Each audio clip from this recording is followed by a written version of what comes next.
안녕하세요. 저는 70대 초반 여성입니다. 요새 돈이 그렇게 무섭습니다. 돈 앞에 장사 없다고 하지만 가족이고 천륜이고 보이지 않나 봅니다. 자식놈들 키워봤자 부모를 돈주머니로 알다니 기가 막힐 노릇입니다. 유산이라도 있으니 줄 때 되면 어련하게 줄까 그 난리를 치는 건지 믿기도 하네요.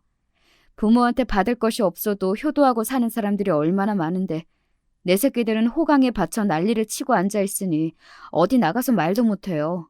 자식욕이 결국 내 욕 아니겠어요? 여기라도 털어놓으면 조금 시원할까요? 일단 제 이야기라도 들어보세요. 우리 부부는 동갑으로 50년을 함께 살았습니다. 자식도 넷을 낳았는데 7살 때 첫 딸이 죽었습니다. 집 앞에서 놀다가 차 사고를 당했습니다. 그때만 생각하면 억장이 무너질 것만 같네요. 생때 같은 자식을 눈앞에서 잃고 나니 제가 말이 많이 없어졌습니다. 신나는 일도 없고 말이죠. 아들 삼형제를 보고 있으면 자꾸 그 아이가 눈앞에 아른거립니다. 그때부터 남편과 저는 돈독해졌습니다. 다른 이들은 자식을 잃으며 사이가 틀어진다고 하는데 저희는 아니었습니다. 그렇다고 특별한 애정이 있는 것은 아니었습니다. 서로 자식을 잃었으니 시쳇말로 전우애 같은 감정이 싹 텄다고 볼 수 있습니다. 그 전우애가 오히려 연정보다 무섭네요. 전쟁터에서 전우가 먼저 죽는다고 생각해보세요. 전쟁에서 살아남을 자신이 없어지잖아요. 50년 전우가 췌장암에 걸렸다는 말을 들었을 때 하늘이 무너졌습니다. 남은 인생 어떻게 살아가야 싶었습니다. 철없던 옛날에는 남편이 먼저 가면 밥도 안 해도 되고 돈 아껴 쓰라는 잔소리도 안 듣고 좋겠다고 생각한 적도 있었지만 막상 현실로 닥치니 안타까웠습니다. 평생을 근검절약하고 살며 남한테 괴로움을 준 적도 없는 남편이다 보니 허망하다는 느낌입니다. 췌장암, 그건 이유도 없이 발생하는 암이랍니다. 남편은 술, 담배도 안 하는 양반이에요. 과식도 안 하고 기름진 음식도 먹지 않고 아침마다 뒷산에도 오르는데 왜 암일까요? 음식도 일절 짜게 먹지도 않고 운동도 매일 하는데 그렇게 심각한 병이라니 알다가도 모를 일입니다. 그렇다고 스트레스요? 딸아이 하늘로 올려보낸 것밖에 없었습니다. 하긴 돈 허투루 쓸까 전전긍긍한 것도 심리적 문제라고 문제겠죠. 아무튼 아픈 사람 붙잡고 왜 이런 병에 걸렸나 따져 물으면 뭐 하겠습니까? 이 췌장암이라는 것이 무서운 놈입니다. 초반에는 증상도 없고 말기로 나빠지면 하루아침에도 저 세상으로 직행하는 치명적인 암이라고 하네요. 수술도 까다로운 것이 췌장이 있는 위치가 복잡한 내부장기 뒤에 있어 어렵다고 합니다. 전 췌장이 어디 있는지도 이번에 알게 되었습니다. 몇 달 전부터 어쩐지 황당일기가 돌고 허리가 아프다고 하던 것이 다 이 병 때문이었습니다. 3년 전 정기점검 때는 너무나도 건강하다고 판정이 나와서 안심했던 것도 문제였습니다. 전쟁도 방심하며 터지듯 암도 마찬가지인가 봅니다. 김 박사가 당신이랑 같이 오래. 애들도 부르라고 하는데 바쁜데 오겠어? 검사 결과 오늘 나온다고 했죠? 아무 일도 없겠죠? 갑자기 살 빠진 거랑 얼굴에 황달온 게 무슨 죽을 병이라고. 병원에서 검사 결과를 듣기 위해 보호자와 함께 오라는 말이 어쩐지 불길했는데 췌장암 그것도 말기라니. 의사의 말에 저희는 한 번 더 절망했습니다. 췌장암 말기에다가 워낙 간으로 전이가 되어서 수술을 진행하기 어렵습니다. 항암 치료나 방사선 치료가 주체가 되어야 하는데 한계가 있습니다. 암의 진행을 막거나 연명을 도모하는 거지 완벽한 조치가 아니라서 죄송합니다, 아버님. 의사의 한마디 한마디가 가시가 되어 저희 부부 가슴에 박혔어요. 희망적인 이야기는 하나도 없었습니다. 수술도 안 되고 그냥 죽을 날을 기다리는 것과 같았습니다. 저는 그 자리에 주저앉고 말았습니다. 의사가 달려와서 부축해 주었습니다. 남편의 얼굴은 하얗게 질려서 말도 못하고 앉아있더군요. 간호사가 가져온 물을 마셔가며 정신을 차리려고 했죠. 하지만 풀린 다리에 힘이 들어가지 않더군요. 시간이 지나고 제가 겨우 입을 뗐습니다. 아니, 무슨 암이 이렇게 빨리 말기까지 가요? 췌장암은 다른 암과 달리 1년 안에도 말기로 악화합니다. 죄송합니다. 그럼 죽습니까? 우리 아버지가요? 죄송합니다, 어머님. 어머, 안 돼. 선생님, 방법이 있을 거 아니에요. 살려주세요, 네? 죄송합니다. 일단 조치라도 받아보시면서 방법을 찾아보는 것이 좋겠습니다. 아유, 안 돼요, 안 돼. 이렇게 간다고요? 면목이 없습니다. 죄송합니다. 어머님, 진정하시고. 당신 그만둬. 그리고 김 박사 자네가 무슨 죄송이야. 작년에 검진 받자고 할 때 안 온 내 잘못이지. 그래서 당장 죽어? 얼마나 사는 거야? 오늘 내일이야? 그건 아니지만 갑자기 나빠지면 얼마 못 가실 수도 있어요. 그렇구먼. 오늘 입원하시고 본격적으로 항암 치료 받는 게 어떨지요? 1% 희망이라도 걸어보는 게 좋습니다, 아버님. 아니야, 그냥 조용히 있다가 가는 것도 방법이지. 치료 힘들잖아. 괜히 안 사람 고생시켜 뭐하노? 그리고 돈 낭비야. 어차피 죽는데 돈을 쓰고 죽을 순 없지. 아니 여보, 그래도 끝까지 해봐야죠. 금방 포기하면 어떡해요, 네? 아버님, 제가 면목이 없습니다. 지금까지 저 돌봐주셨는데. 김 박사는 어깨를 들썩이며 울더군요. 어디 의사가 울어 울지 마라 남편이 김 박사의 어깨를 감싸주었습니다. 김 박사는 남편의 친구 아들로 어려운 과정 한편이 힘들어지는 바람에 남편이 장학금까지 줘가며 공부를 도와주었습니다. 의학 박사에다가 외국 유학까지 왔던 김 박사 입에서 완치될 수가 힘들다는 말이 나올 줄 몰랐습니다. 저는 암담했습니다. 앞으로 어떻게 살아야 할지 갑자기 아득해졌습니다. 50년 온종일 함께한 사이가 아닙니까? 남편이 잘못된다고 하니 이렇게 가슴이 뛰고 속이 울렁거리는지 모르겠습니다. 저는 그만 병원 복도에서 속에 있는 것을 다 쏟아내고 말았습니다. 그렇다고 남편과 애정이 남다른 건 아닙니다. 저는 남편이랑 선보고 결혼했습니다. 성년이 지나니 아버지께 시집을 가라고 하셨습니다. 집안에 가족들도 많고 아직 학교를 마쳐야 할 동생들도 있으니 저는 얼른 가야 집안이 편해진다는 겁니다. 서운했지만 그 시대 아버지가 다 그렇듯이 근엄하시니 뜻을 거를 수가 없었습니다. 차라리 공장이라도 가면 되지 않겠냐고 어머니에게 물어도 혼인할 자리가 나섰을 때 가는 것이 순리라고 하셨습니다. 아버지의 먼 친척이 주선한 손을 일단 보았습니다. 압구정동에서 농사를 짓는다는 남자는 바로 남편이었습니다. 겉으로 보기엔 쥐뿔도 없는 사람이었습니다. 큰 키, 거무튀튀한 얼굴에 배짱 많은 몸매까지 하나도 내키지 않아 다방에서 애꿎은 쌍어탕만 휘휘 젓고 있을 뿐이었죠. 그런데 남편은 뭐가 좋아 싱글벙글 난리가 났습니다. 웃는 얼굴에 침 못 뱉으니 저도 그만 웃고 말았습니다. 그 길로 저희는 결혼했습니다. 나중에 알고 보니 제가 좋아 싱글벙글한 것이 아니라 집에 기르는 암소가 새끼를 낳아서 좋았답니다. 암튼 우리들은 서로에 대한 애정은 떨어져도 부부가 되었습니다. 남편은 압구정동 토박이었습니다. 10년이면 강산이 변한다고 하지만 변해도 너무 변했죠. 지금이야 강남은 고급 동네의 대명사가 되었지만 남편이 살던 때는 그렇지 않았습니다. 농사를 짓던 남편의 시아버지는 지금의 도산대로 근처의 땅을 더 사셨습니다. 그때는 다 진흙천지로 비만 오면 장화를 신고 집으로 가야 했습니다. 여러분도 잘 아시다시피 70년대 이후 강남은 빠르게 변했습니다. 시아버지가 물려주신 농지는 대지가 되자 남편은 선뜻 팔지 않고 주차장을 만들어 돈을 벌었습니다. 그렇게 해서 저희는 나름 자산가가 되었습니다. 100원 하는 땅이 1000에서 2000원이 넘어갔으니 다방에서 촌스럽게 커피를 홀짝이던 농부가 강남의 땅 부자가 되었습니다. 평생 농사나 짓겠다고 생각했는데 나중에 강남 사모님 소리를 들었습니다. 좋기도 하고 무섭기도 했습니다. 돈이 갑자기 불어나는 것도 저는 두려웠어요. 돈 생기면 남자들 두 집 살림하는 것도 많이 봐왔거든요.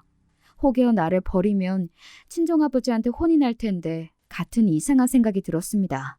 지금까지 그런 일은 없었지만 이제와 아파서 먼저 간다니요. 아무리 돈이 많아도 해결하지 못하는 것도 있네요. 대부분 부자라고 하면 졸부를 떠올리며 자식들은 온갖 사치에 페루나가 되어 있을 것을 드라마에서 본 적이 있을 겁니다. 그러다가 폐가 망신하는 것으로 끝을 내기도 하지요. 그때만 해도 복부인이라고 해서 가정주부로 위장해 땅 투기꾼이 극성을 부리기도 했어요. 부동산으로 돈을 왕창 벌 수 있는 시기라 땅을 사러 온다는 사람들도 많았습니다. 저한테도 반지 좀 돌려줄 테니 시아버지한테서 땅 문서라도 훔쳐오라는 말도 했어요. 반지 돌린다는 것은 땅을 사고 팔 때 떡고물이라도 주겠다는 겁니다. 아무리 돈이 중요하지만 시아버지 땅 문서를 빼돌릴 수는 없는 거 아니겠어요? 우리도 땅 팔고 근처 신식 아파트에 가자고 하고 싶었지만 땅이 없으면 죽는 줄 아시는 시아버지를 말릴 도리가 없었습니다. 그렇다고 돌아가시라고 치성을 드린 적도 없었습니다. 그런데 요새는 그렇지도 않나 봅니다. 제가 아는 친구네는 돌아가시면 재산을 준다고 하니 손자가 언제 죽냐고 물어봤답니다. 어린 손자가 하는 말이니 웃고 넘겼지만 재산 상속을 너무 당연한 일로 여기는 일이 많은 것 같죠? 자식이니 권리라고 하지만 어쩐지 씁쓸했습니다. 지금 우리가 가진 자산도 시아버지가 입을 것 안 입고 먹을 것 안 먹고 맨발로 흙을 일구셨지요. 우린 너무 쉽게 물려받았는지도 모르겠어요. 농사꾼이지만 나름 전락가였던 시아버지는 버틸 수 있는 만큼 버티시다가 땅을 조금씩 파셨어요. 그래서 주변보다 비싸게 받았습니다. 그래서 복부인들부터 구청 직원들, 건설사 임원, 깡패까지 매일 우리 집을 들락거렸습니다. 미국에서 왔다던 복부인 하나는 외제차를 타고 비단 옷을 걸치고 와서는 저희 부부까지 꼬셨지만 남편도 시아버지 생각과 비슷했기에 꼼짝도 안 했습니다. 강남의 땅값은 시간이 지날수록 점점 올라갔습니다. 우리 논 주변에 아파트가 생겼지만 저희는 소달구지를 끌고 농사를 지었습니다. 아이들이 중학교에 갈 무렵 저희도 근처 2층 양업집을 옮겼습니다. 그 집에 저희는 아직 살고 있습니다. 내부 리모델링하고 정원이나 대문 손질은 했지만 그때나 지금이나 크게 달라지는 것은 없었습니다. 집 허물고 빌라를 지어라, 건물을 올려라 말은 많았어요. 그러나 죽은 딸이 뛰놀던 정원이랑 자던 방이 그대로 있어 저희 부부는 이대로 살기로 했습니다. 그렇게 그림책에서 나올 법한 2층 양업집을 장만한 후에도 저희가 무슨 미다스의 손도 아니고 가는 곳마다 평당 가격이 올랐습니다. 결국 시아버지가 돌아가시고 농지는 대지로 바뀌었습니다. 남편은 현재 강남에만 건물이 6채입니다. 그동안 땅을 팔고 사고 하는 시세 차익으로 건물을 올렸습니다. 건물 이름을 아이들 이름으로 지었습니다. 태영 빌딩, 진영 빌딩 이런 식으로 말입니다. 그래서 그런지 삼형제는 어릴 때부터 각자 자기 이름의 빌딩을 갖는 거냐고 물어본 적이 있었습니다. 남편은 빙그레 웃기만 했습니다. 있으면 그렇게 바라는 게 사람의 심리니까요. 하여튼 이런 심리를 저희 부부도 이용해서 아이들을 훈육하게 되더군요. 너희들 말 안 듣고 까불면 유산 상속은 없어. 알아들어? 아버지! 이것들이 유산을 꼭 받고 싶니? 아주 난리네 난리야. 장난삼아 한 말인데 점점 협박이 되어버렸습니다. 이런 식으로 아이들에게 교육하면 안 되는 걸 알지만 어쩐지 자꾸 돈으로 애들을 조절하려고 했습니다. 문제는 진짜 상속받을 때 나타난다는 것을 모르고 말이죠. 아무튼 남편은 건물을 올렸고 빈 땅은 주차장을 운영했습니다. 농사만 짓던 남편이 땅으로 돈을 버는 방법이었습니다. 주차장 관리도 사람을 쓰지 않고 저희가 직접 했습니다. 놀면 밥이 나오는 것도 아니라면서 남편이 저까지 관리 일을 시켰습니다. 근검절약, 남들이 보면 공상이라고 할 정도로 저희는 돈을 쓰지 않았습니다. 그렇다고 쓸 곳에 안 쓴 것은 아닙니다. 애들 유학도 보내고 대학원까지 보냈고 가난한 고학생들 장학금도 무수히 기증했습니다. 그냥 저희한테 안 쓴다는 거죠. 돈은 쓰면 쓸수록 더 쓰고 싶어지는 요물이니까요. 흥청망청 물 쓰듯 쓰다가 폐가 망신하는 경우 많이도 보았습니다. 노름, 유흥, 여자 등등에 빠지면 답이 없으니까요. 남편의 불알 친구 중에서도 갑자기 생긴 돈에 취해서 여자를 알게 되었는데 꽃뱀이었어요. 다 털어먹고 도주하니 친구가 강에 뛰어들어 죽어버린 경우도 있었어요. 뒷집의 아기 아빠는 술을 마시다 못해 나쁜 약까지 손을 대기도 하고 노름으로 결국 거지가 되는 사람들도 꽤 있었습니다. 우리 시아버지처럼 딱 틀어지고 돈도 안 쓰고 버틴 사람들만 살아남았다고 해도 과언이 아닙니다. 그런 모습만 보고 자란 우리 남편이니 애들한테나 저한테 돈도 함부로 주지 않습니다. 초반에는 괜히 속상했죠. 다른 집은 아파트에 외제차 타고 다이아몬드 반지에다가 밍크코트 두르고 다니니까요. 시간이 지나니 저도 익숙해졌어요. 좋은 옷도 좋은 옷에 가야 하는데 저는 동네 목욕탕 아니면 슈퍼 주차장이 전부였으니까요. 저희 부부는 컨테이너에서 잠도 자고 밥도 먹으면서 주차장을 운영했습니다. 좋은 곳 놔두고 하필 컨테이너냐고 뭐라고 하는 사람도 있었습니다. 남들은 무슨 궁상이냐고 하겠지만 세금 낼 돈을 벌어야 한다는 것이 남편의 신조였습니다. 비싼 옷도 다이아몬드 반지도 저희 부부에게는 먼 나라 이야기였습니다. 삼시세끼 나물 반찬 먹고 조용히 살았습니다. 그렇게 허리띠를 졸라매니 재산이 불어나는 것은 시간 문제였죠. 남편은 항상 자식들을 단속했습니다. 돈을 헤프게 쓰지 마라가 우리 집 가훈일 정도였습니다. 가끔 그리워지는 딸만 빼고는 저희 부부는 그런 대로 살아가고 있었습니다. 어느덧 시간이 흐르고 삼형제들은 각각 제 짝들을 만났습니다. 요새는 다들 결혼을 늦게 한다고 했지만 우리 아이들은 30을 안 넘기고 다들 바로 갔습니다. 시아버지가 억대 자산가라는 소문 때문일 수도 있었습니다. 자산가라도 결혼식은 다 동네 예식장에서 했고 예단은 다 생략했습니다. 첫째 아들은 건설회사에 들어가 빠른 진급을 하더니 전무이사의 딸과 결혼했습니다. 성실한 첫아이를 이쁘게 봐준 전무이사가 자기 딸을 소개한 것입니다. 건설회사 임원이니 우리가 강남의 수백억대 자산가란 사실을 알았습니다. 사귄 지 3개월 만에 결혼하더군요. 뭘 기대하고 온 것인지 모르지만 우리 부부는 애들에게 소형 빌라의 전세를 얻어줬습니다. 작은 평수가 며느리가 해온 혼수가 다 들어가지 않았습니다. 그래도 며느리는 얼굴 한 번 구긴 적이 없었습니다. 속내는 모르겠지만요. 아이들을 낳자 남편은 애들 수에 맞게 방은 있어야 한다며 그제야 강남에 있는 40평형 아파트를 사줬습니다. 며느리가 얼마나 좋아하는지 펄쩍펄쩍 뛰고 난리가 났습니다. 남편이 아무리 짠돌이라도 집은 하나씩 사주기로 마음을 먹은 것입니다. 며느리는 상냥하긴 한데 나름 손이 컸습니다. 친정이 잘 살고 외국으로 많이 돌아다닌 탓인지 외제를 그렇게 좋아합니다.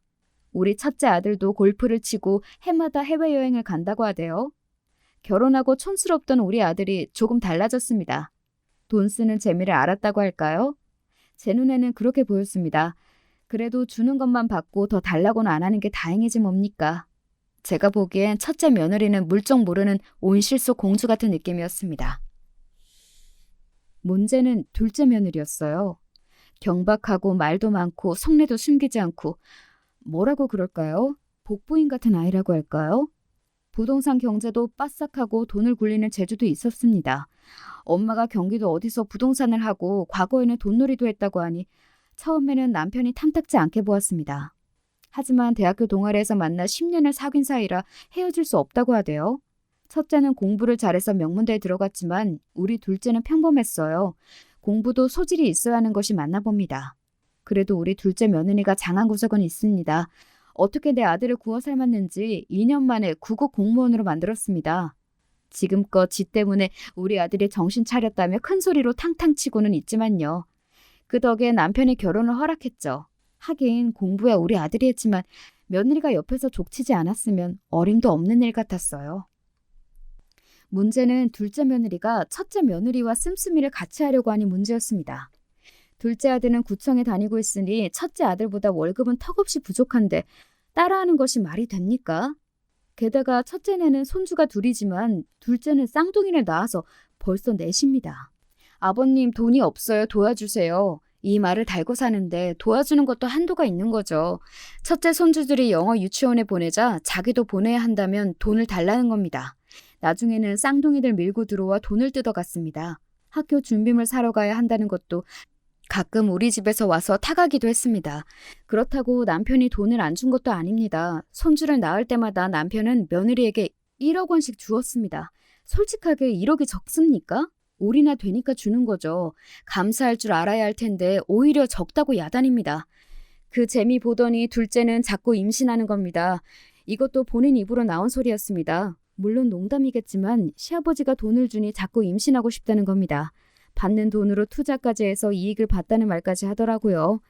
돈놀이 하라고 준 것도 아니고 아기에게 들어갈 돈이 많으니 제가 한꺼번에 주라고 해서 책정한 금액이었습니다. 그 이후에는 졸업, 입학 시즌별로 할아버지의 봉투가 하사되었습니다. 제가 보기엔 다들 당연한 태도로 돈을 받더라고요. 첫째와 마찬가지로 둘째도 결혼 10주년이 되니 40평대 집을 강남에 장만해 주었습니다. 그랬더니 식구가 더 많은데 평수가 작다고 투덜거리는 것이 아주 꼴불균이었습니다. 첫째는 가끔 선물이라도 사오는데 둘째는 우리 집에서 가져갈 것이 있는지 냉장고부터 뒤집니다. 외부에서 선물이 들어온 경우가 있거든요. 저도 평소에 못 먹는 과일이나 고기도 먹어볼 새도 없이 어머니 안 드시죠? 하면서 가방에 넣는 것이 가관이었습니다. 단지 먹는 것이 아까워서 아닙니다. 태도가 문제입니다. 맡겨놓은 거 가져가는 것처럼 너무나 당당한 꼴이 보기가 싫었습니다. 저러다가 한번 큰일을 치고 말 거라고 전 생각했습니다. 며느리를 차별하면 안 되는데 해도 너무한 아이였습니다. 둘째 며느리는 말이죠. 솔직히 제가 별로라고 생각하는 이유가 또 있었습니다. 시아버지 말에는 연한 배처럼 굴지만 저한테는 대답도 시원찮게 하고 무시하는 성향이 있기에 첫째 며느리나 셋째 며느리보다는 정이 안 갔습니다. 나쁜 것, 나를 슬슬 무시하는 것이 언제 한번 홍구멍을 내겠다 다짐했지만 그놈의 자식 때문에 참는 건 아니겠습니까? 내가 화를 내면 그 불똥이 내 아들한테 갈 수도 있으니까요.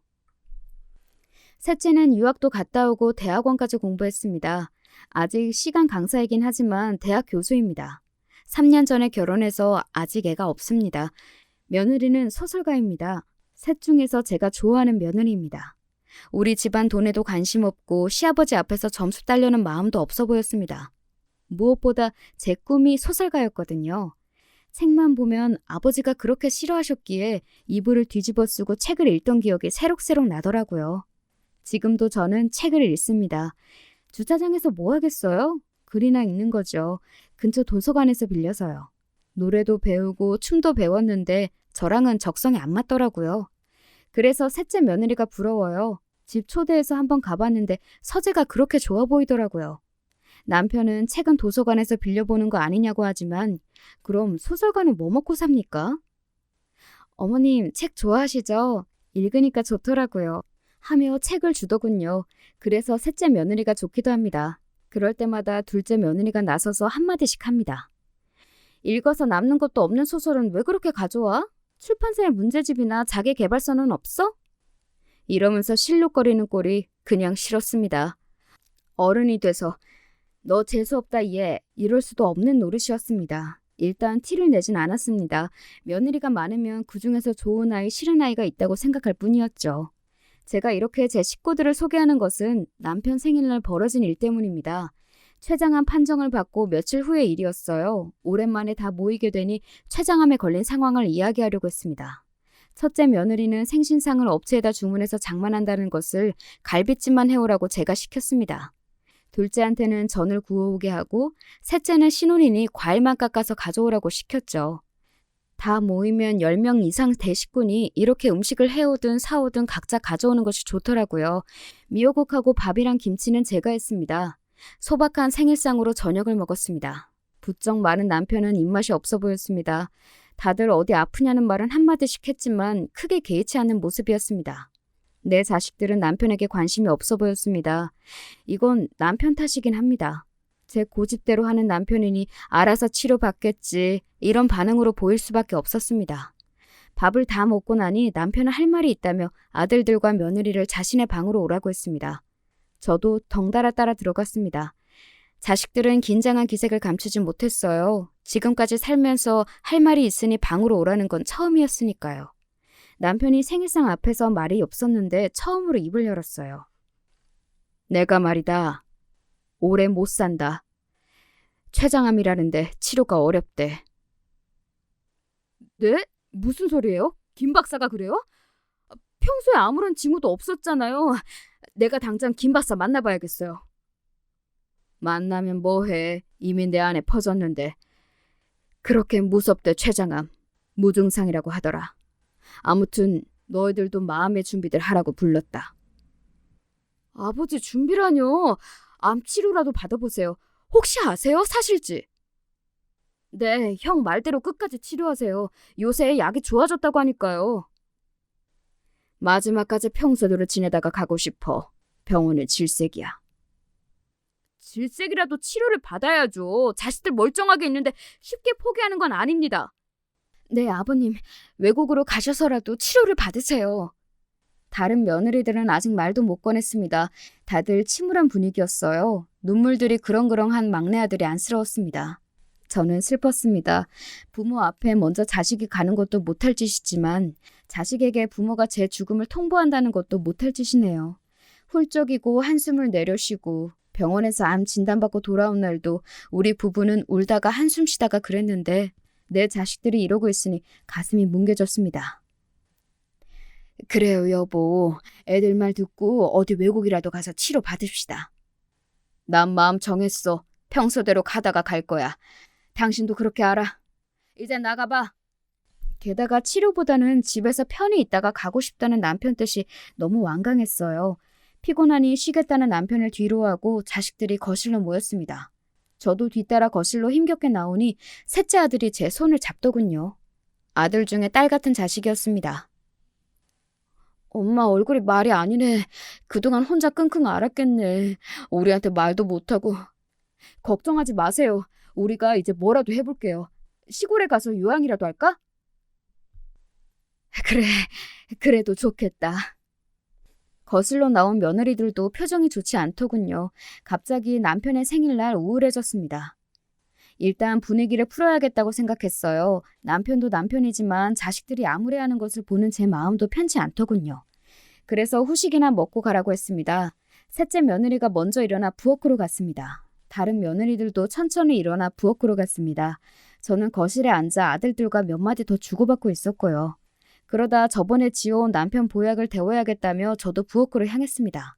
아들들은 속이 답답하다며 정원으로 나갔습니다. 복도를 걸어 부엌으로 향했습니다. 거실에서 바로 부엌으로 연결되는 것이 아니라 복도를 지나서 안쪽으로 꺾어져 들어가는 구조였습니다. 거실에서 부엌까지 이렇게 멀게 만들었나 40년을 살면서 투덜거렸습니다. 이제는 다리가 아파서 걷는 것도 쉽지 않은데 말입니다. 저는 부엌에서 나는 소리에 발걸음을 멈췄습니다. 웃음소리가 들린 것입니다. 웃어? 누가? 올해 재물운이 있다던데 형님, 역시 노인들은 어떻게 될지 모른다니까요. 분명 둘째 며느리 음성이었습니다. 평소에도 경박하고 말도 많은 애지만 이런 상황에서 웃음이 어떻게 나오는지 이해가 되지는 않더군요. 그래서 저는 부엌으로 들어가지는 않고 이야기를 더 들어보기로 했습니다. 그러게, 췌장암이 그렇게 무서운 병이야? 검색이라도 해볼까요? 그럼 이 집하고 주차장은 어떻게? 어머님 혼자 사시나? 저번에 주차장은 다 합쳐서 1,000 이상 넘는다고 하던데. 1,000만 원이요? 1,000원. 어머머, 말도 안 돼.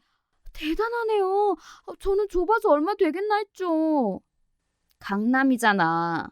동서 시집 잘 왔네. 3년 만에 대박 터졌어? 그거 다 주신대요? 자식들 안 주시면 누구 주니?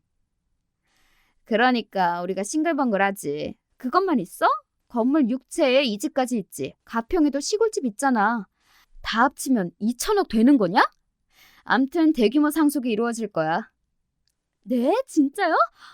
못해도 저희한테 500에서 600억 이상은 받을 수 있겠네요? 와, 우리 남편 전임 되겠다.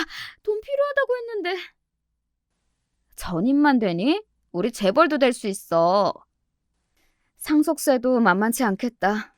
근데 췌장암이라는 거 백혈병이랑 비슷한가? 금방 가나 봐. 아싸! 형님, 췌장암 바로 죽는데요. 대박이죠? 검색하니까 그렇게 쓰여 있네요. 그럼 올해 못 넘기세요? 그럴 수도 있겠네. 변호사랑 상의해봐야겠다. 남편도 직장 그만두고 싶다고 했는데 이참에 무슨 사업하지? 올해 아빠도 마찬가지예요. 솔직히 1,000억대 자산가 아버지 두고 무슨 공무원이에요, 공무원이. 암튼 올해 운수 대통이라고 하던데. 그렇게 좋으세요? 요새 주식 쪽박 찼거든. 메꿀 기회가 생겼어. 쉿! 조용히 해. 표정 관리 좀 해. 아까도 슬픈 표정은 지워야지 방긋거리고 앉아있어. 동서는 그게 문제야. 너무 투명해. 형님은 안 좋으세요? 시대가 어떤데 돈을 갖고만 있어요. 투자도 하고 사업도 해야지. 다른 집은 이 정도 재산이면 재벌이 되고도 남았어요. 그건 나도 아는데 다 순서가 있는 거야. 일단 오늘은 여기까지 해. 이게 무슨 날벼락인가요? 무섭고 화나고 떨려서 부엌에 들어가지 못하겠더라고요. 아니, 시아버지가 오늘 내일 한다는데 뭐가 그리 신나는지. 변호사가 웬 말이며 금방 죽는다니요. 며느리를 혼내려다가 관뒀습니다. 솔직히 본심이 궁금하기도 했습니다. 이것들이 무슨 꿍꿍이인가 싶었거든요. 그럼 그렇죠. 우릴 돈을 보고 앉아 있었단 말이네요. 아프다니까 아싸라고 하면서 좋아하는 며느리들이 세상 천지 어디에 있을까요? 게다가 아직 전 멀쩡한데 집이랑 주차장을 처분한다니요. 저는 남편 약도 잊어버리고 다시 거실로 돌아갔습니다. 아무리 그래도 내 자식들 맞나 싶었습니다. 며느리들이 저런 생각을 갖는 것은 아들 탓도 있는 겁니다.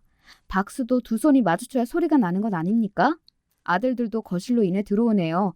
저는 쿵쾅거리는 가슴을 부여잡고 소파에 간신히 앉아 있었습니다. 갑자기 큰아들이 집을 팔라고 했습니다. 엄마, 일단 이 집 처분하죠. 두 분이 계시기에 커요. 관리도 못하고. 제가 알아볼게요. 형이? 왜 알아봐? 이 집 처분하면 돈을 그대로 꿀꺽하게? 야, 무슨 꿀꺽이야. 어차피 다 배분이 공평하게 되는데.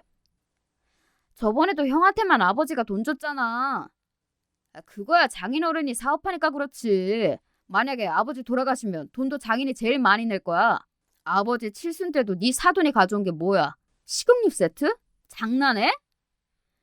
다 자기 형편에 맞추는 거지. 그때 산불장인데 어떡해? 하여간 말이면 단 줄 알아? 형은 과외도 시켜주고 보약도 철마다 먹었어. 난 아무것도 못 받았다고 알아? 꼭 옛날로 이야기가 튀더라. 처분하면 돈 나눠주게 됐냐? 지금 돈 얘기할 때니? 그만둬! 저는 벌떡 일어나 소리를 질렀습니다. 아까도 억장이 무너지는데 이것들까지 제 화를 돋웠습니다. 이걸 자식이라고 미역국을 먹었나 싶었습니다. 김 박사는 세상이 무너질 듯 울던데 이것들은 돈 이야기만 하는지 원 행여 남편이 들을까 조용조용 넘어가려고 했는데 도저히 참을 수가 없었습니다. 오늘이 어떤 날입니까? 남편이 더 이상 살 수 없다는 말을 자기 생일에 한 날이었습니다. 그런데 아싸라니요. 그럼 그렇지 며느리 생각이나 아들 생각이나 다 같은 거였습니다. 이렇게 노골적으로 며느리들이나 나들들 입에서 돈 이야기가 나올 줄 몰랐습니다. 당장 남편에게 이야기하고 싶었지만 상처를 주고 싶지 않았습니다. 저는 고민하다가 셋째를 찾아갔습니다. 내가 할 말이 있어서 어제 다 들었다. 네? 제가 뭘요? 신나서 떠드는 거 말이야. 아버지 돌아가시는데 그렇게 좋아? 아, 그거야 형님께서 그런 거죠. 전 아무 말도 안 했어요, 어머님. 안 하긴 목소리만 들어도 알지. 너는 우리 집 재산에 관심 없는 줄 알았다. 글 쓰는 사람들 돈에 관심 없는 건 아니니?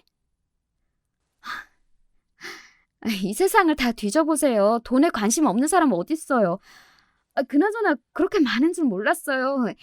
그동안 너무 소박하게 사셨어요. 대단하세요. 땅 파먹고 살다가 부자 됐다고 달라지면 쓰나.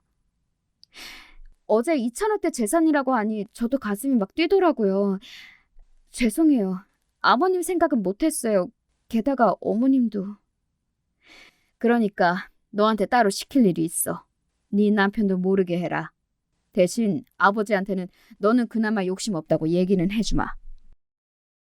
자식들 6명이 우리 부부 없이 따로 모인다고 합니다. 아버지 암 대처를 어떻게 할지, 극단적인 상황에 엄마 거처는 어떻게 할지 호텔 중국집에서 가족회의를 한대요.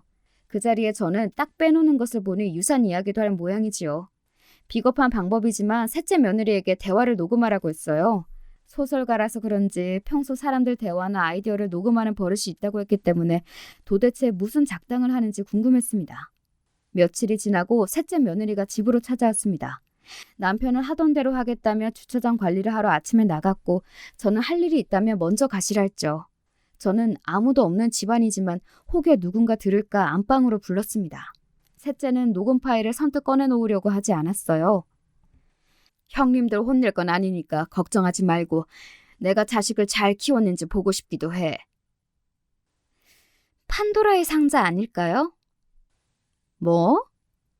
열면 어머님이 다칠 텐데요. 제가 한 말씀 드리면 2,000억이에요. 상속 재산 놓고 싸우지 않는 가정 없을걸요? 그 정도 금액인데 어떤 자식들이 혹하지 않겠어요. 그렇다고 아버지 죽는다고 하는데 아싸라고 하니? 아싸? 형님 빚이 있대요. 빚 있으면 얼마나 힘든데요. 어머님 빚 없으시잖아요. 진짜 빚지면 말이죠. 세상에 내 편 하나 없고 어디 가서 도둑질이라도 해서 돈을 마련하고 싶어요. 저도 아버지가 신용불량자의 재산 압류 당해봐서 아는데요. 어머님은 돈은 안 쓰셨지만 돈 걱정은 없이 사셨잖아요. 형님 한번 봐주세요. 뭐? 빚 있으면 사람 죽어도 아싸하니? 사람이 사람다워야지. 그건 짐승도 안 그러겠어. 아, 진짜 그 형님은 다 좋은데 말이 너무... 죄송해요. 저 이거 드리면 이 집안 배신자 되잖아요. 저도 아버님 재산 탐나요. 그런데 저만 입 다물고 있었어요. 괜찮아. 너 정도 표현하는 건 봐줄 수 있어요. 근데 첫째랑 둘째는 죽기만 기다리고 있던 애들 같아. 왜? 이번엔 뭐 했어? 춤이라도 췄구나? 나 죽으면 뭘 하려고 할까? 동네 잔치라도 열판이네. 줘봐. 녹음 파일 들어보게. 얼른. 그냥 개판으로 싸우는 거죠 뭐. 며느리는 핸드폰 어플리케이션을 하나 눌렀습니다. 호텔 중국집에 모인 아이들은 가관이었습니다.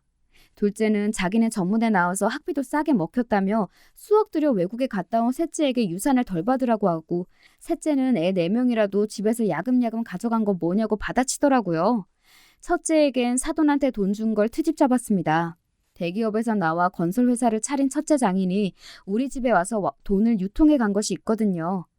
돈 타려고 임신했냐, 장남으로 한 게 뭐냐, 유학 갔다 와서 직장도 못 구했냐, 사준 집 시세가 차이가 난다 등등 쪼잔한 것 하나하나 짚어내며 싸우고 난리를 치는 목소리들이 고스란히 담겨 있더라고요.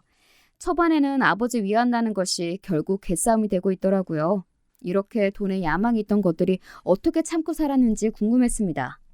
둘째가 고량주를 시키더군요. 그때부터 이것들의 취중 진담이 나오는데, 당장 돈이 필요한데 아버지는 언제 돌아가시나, 유산은 받으려면 너무 오래 걸린다. 그 전에 아버지가 해줬으면 얼마나 좋을까. 엄마는 누가 모시냐. 유산 상속 1순위 엄마인데 건강은 어떠시냐. 술까지 들어가니 이것들이 못하는 말이 없더라고요. 유산 받으면 뭘 하겠다 등등 포부를 밝히는 놈까지. 어느 하나 아버지 걱정하는 놈이 없었습니다. 뭐 하는 거야? 그딴 개소리들 다 뭐 하냐고. 그때 갑자기 방문이 열렸습니다. 에구머니, 남편이었습니다. 점심때가 다 지나가니 밥 달라고 온 모양이었습니다. 들으면 안 되는데 저는 어디까지 들었나 물어봤죠. 처음부터 다 들었답니다. 암 환자한테는 스트레스가 쥐약이라면서요. 저는 남편이 지금이라도 잘못될까 어찌나 발을 동동 구리고 있었어요. 남편의 얼굴이 불그락 푸르락 벌벌 떠는 것이 안쓰러워 한약방에서 지어온 공진단을 내밀었습니다. 당장 치우라고 화를 벌컥 냈습니다. 하긴 저라도 속이 천불이 나서 그대로 죽었으면 할지도 모릅니다. 저는 셋째 며느리한테 일단 가보라고 했습니다. 저 아이 말대로 수억 원대 재산이 눈앞에 있는데 다들 눈이 뒤집혀지겠죠. 그렇다면 돈이 원수였습니다. 당신 미쳤어? 애들 말을 녹음하면 돼? 그것도 범죄야, 범죄. 얼어 죽을 범죄는. 그것들 하는 것은 죄가 아니에요? 당신 죽는다고 하니 아싸라고 하는 것들이에요. 지금 곧 누구 하나 죽이라고 끌어온 놈들이 있어요? 병원이라고도 가자고 끌고 가는 놈 있냐고. 그냥 죽을 날만 기다리지. 돈 받을 궁리만 하지. 당신 걱정하는 놈들 하나도 없었어요. 우리가 애들을 잘못 키웠네. 잘못 키우긴 돈이 원수죠. 돈 없어 봐요. 이런 일이 있나. 원수는 무슨, 없어도 문제고 있어도 문제야 돈은. 암튼 내 죽기 전에 이것들 홍구멍을 내야겠어. 엄마 모신다는 말은 없고 더 받았네 덜 받았네 이러고들 있어? 내 죽기 전에 혼을 내야지. 진짜 안 되겠다. 자꾸 죽는다는 이야기 그만해요. 정말 속상해. 남편은 그 후 오랫동안 생각을 하더군요. 저는 그날부터 밥맛이 없었습니다. 다 모아놓고 녹음 파일 동네방네 틀어서 개망신을 줘야 할까요? 갑자기 아침 식사를 하다 말고 남편이 외쳤습니다. 다 팔고 쓰고 가자. 당신 쓸 것만 남겨두고. 돈을 다 쓰고 간다고요? 다 쓰고 죽겠다는 말이에요? 돈 버는 게 어렵지 돈 쓰는 건 쉬워. 여행도 가고 사고 싶은 것도 다 사고 다 쓰고 가야 애들한테 하나도 안 주지. 그걸 언제 다 써요? 아무리 그래도 그렇지. 사회에다 기부합시다. 그럼 되잖아요. 당신이 법을 몰라서 그러는데 유럽은 신청이라는 게 있어. 자식들의 상속권을 보장해주는 법이 있다니까. 기부에도 일정 부분 주는 거래. 그러니까 왕창 쓰자. 신나지? 당신 젊을 때는 돈 안 준다고 토들거렸잖아. 젊을 때나 그런 거지. 지금 사치불에서 저승했어서 갈 것도 아니고. 다이아몬드 반지도 젊은 손이나 어울리는 거죠. 다이아몬드 반지 사고 싶구나? 아니 말이 그렇다는 거죠. 아무튼 다 써요 그럼. 당신 그럴 자격 있어요. 평생 근검절약했는데 이참에 노름도 하고 술도 마시고 사치도 하고 여자도 만나보렵니까? 이 여자가 미쳤어. 환자가 뭘 마셔? 여자를 만나? 당신도 참 엉뚱하다니까. 그 돈 다 쓰고 죽겠다는 당신도 만만치 않아요. 며칠 고민한 것이 그것이에요? 그래, 돈에 환장한 애들 돈 없어져야 식겁하지. 안 그래? 저희 주려고 모은 거지. 이것들은 그것도 모르고 더 달라고 난리지. 없어서 못 주는 사람이 얼마나 많은데. 내 말이 그 말이에요. 금수저, 흙수저 이런 거 있잖아요. 자기들은 무슨 다이아몬드 수저를 물고 태어났는데. 요새 우리 큰딸이 자꾸 생각나. 아파서 그런가. 걔한테 못 해준 거 애들한테 주자고 모았는데 그냥 줘버리면 버릇 망가질까. 직업도 구하고 결혼도 하고 주려고 했는데 이것들은 늙어도 이럴 거야. 아마 철이 안 들어. 돈 때문에. 남편은 주차장을 팔았습니다. 주변의 건설업체에서 새로 사겠다고 난리였습니다. 자식들도 술렁거렸죠. 논영동 집도 청담동 건물도 부동산에 내놓았습니다. 그런 사실이 자식들 귀에도 들어갔습니다. 전화도 오고 집으로 찾아오고 난리요. 지금 팔면 안 된다. 더 오르면 팔아라. 아주 난리가 났습니다. 압구정에 있던 2층 양옥도 결국 처분했습니다. 그리고 별장으로 내려갔습니다. 리모델링에다가 가구까지 새로 바꾸고 자식들을 불렀습니다. 아무 말도 없이 저녁도 5성급 호텔 출장 요리를 불렀습니다. 바다까지에다가 별별 진귀한 음식이 한상 차려졌습니다. 첫째 며느리가 그렇게 부르고 싶던 출장 요리로 말입니다. 별장 근처 마을회관에다가도 한상 차려드렸습니다. 온 동네가 고급 레스토랑이 되었습니다. 첫째 며느리는 처음에는 좋아하다가 불안한지 왔다 갔다가 하더니 이게 얼마냐고 저에게 묻더군요. 4천? 제가 이렇게 말하니 헉하고 놀라는 눈치였습니다. 마을 전체에다가 한턱을 쐈으니 그 정도 가격이 나오더군요. 매일 이렇게 먹어야겠다. 얼마나 편해. 아이고 안 돼요 어머님. 너무 비싸요. 비싸긴 2천억이나 있는데 아무것도 아니야. 첫째 며느리는 당황한 기색이 역력했습니다. 게다가 가수 공연에다가 비싼 술에 손자 손녀에게도 명품 선물까지. 이런 걸 요새 말로 플렉스라고 한다죠? 별장도 으리으리하게 꾸몄습니다.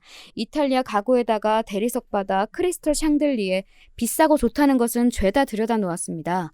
고용인들도 십수명씩 써가며 대접하니 자식들 눈이 휘둥그레지더군요. 반찬 3가지 이상 놓지 못하게 하고 옷도 1년에 한 번도 살까 말까 하는 아버지가 비싼 옷을 걸치고 비싼 음식에 살고 있으니 정신이 없을 만도 하죠. 아버지 다 뭡니까? 혹시 건물 파신 돈 이렇게 쓰는 거예요? 치료 중이다. 돈 치료. 진작 아버지 돈 막 쓰고 살걸. 지질이 궁상을 떨었어. 아버지 안 돼요. 그거 다 유산 아니에요? 이렇게 막 쓰시면 금방 다 쓰겠어요. 설마 나 죽을 때까진 쓸 수 있어. 걱정하지 마. 아버지, 오늘 날짜 며칠인지 아세요? 치매는 아니죠? 시끄럽다. 치매는 무슨 췌장암이라고 몇 번 말해. 금방 확 죽는 췌장암. 치매처럼 오래 살지는 않을 거니 걱정하지 마. 무슨 말씀이 그래요? 엄마, 아빠 왜 이러세요? 뭘 왜 이래. 죽을 날 얼마 안 남았으니까 그렇지. 내 손에 어때 둘째야? 저는 주먹만한 다이아몬드가 박힌 반지를 둘째 며느리에게 보여줬습니다. 어머니 그거 얼마예요? 얼마 안 해. 10억? 네? 무슨 돈으로 사셨어요? 그걸 단번에 사셨어요? 왜 사셨어요? 돈이 있으세요? 네? 호들갑을 떨고 난리가 났습니다. 저는 약 올리듯 말했죠.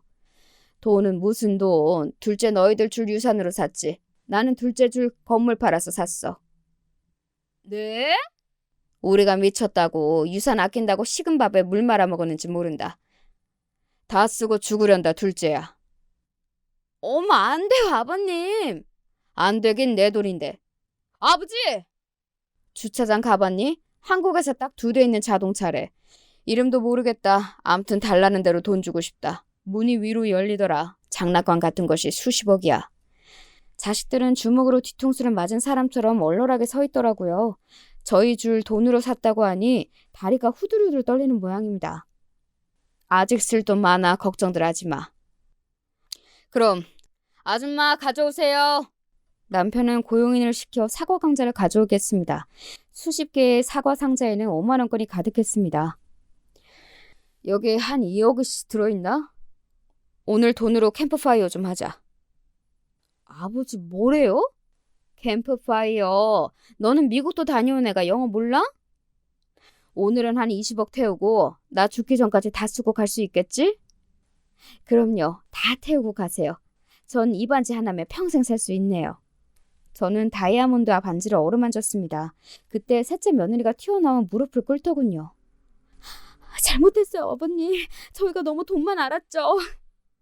이 상황이 어떤 상황인지 눈치를 챘던 모양입니다. 그제야 아들들도 며느리도 무릎을 꿇더라고요. 하지만 남편은 사과 상자를 열어 돈 뭉치에 불을 붙였습니다. 훨훨 잘 타더라고요. 그러더니 사과 상자 더미에 집어 던지려고 하는데 둘째 며느리가 달려들었습니다. 아이고 안 돼요 아버님. 진짜 안 돼요. 아까워요. 아버지 간다니까 아싸가 잘도 나오더라. 아깝긴. 너한테 줄 돈이 아깝지. 저도 모르게 불이 타오르는 돈뭉치를 사과 상자에 던졌습니다. 백치 아다다라는 소설 마지막 장면이 떠올랐습니다. 그놈의 돈 때문에 남편이 집을 나가자 아다다는 돈을 강에다 버리던데 저는 불태웠습니다. 아이들 모두 정신이 나간 사람처럼 서 있더군요. 아버지 죽는 것보다 돈 20억 타는데 아깝니? 평생 자식들을 위해 애쓴 아버지 췌장암으로 간다는데 그러는 것은 아니다.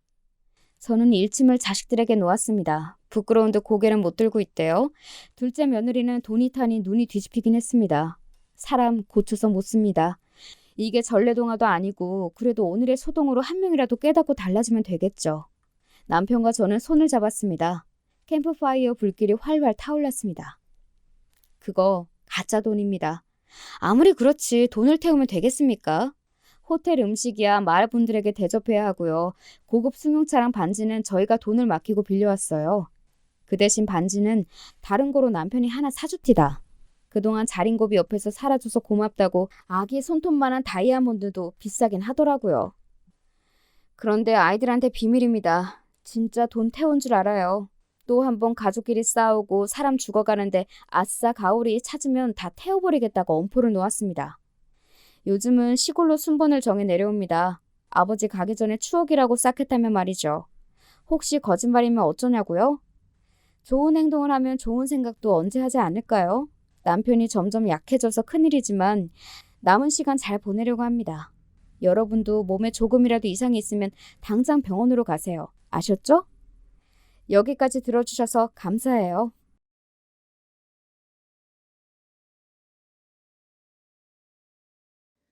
안녕하세요. 저도 드디어 제 얘기를 한번 신청해 보네요. 바야흐로 제가 20대 중후반의 일이었죠. 저는 결혼을 했습니다. 아주 좋은 웃음을 지을 줄 아는 남자와 100년 가약을 맺었어요. 연애 기간은 총 1년이었습니다. 아주 딱이라고 생각했었네요. 상대방을 알려면 최소 4계절은 같이 지내봐야 한다는 속설이 있잖아. 난 추나추동을 이 남자와 보내봤으니 이제 서로에 대해 다 안다고 할 수 있지. 아니요. 안다고 하면 안 되는 것이었어요. 결혼 전에도 그 남자가 되게 복스럽게 먹는다는 생각은 몇 번 했습니다. 전 특별히 좋아하는 몇 가지 음식엔 눈을 막 반짝거리는데 그 외의 음식들은 그냥 보통 수준으로 먹는 편이에요. 원체 스타일이 그렇죠.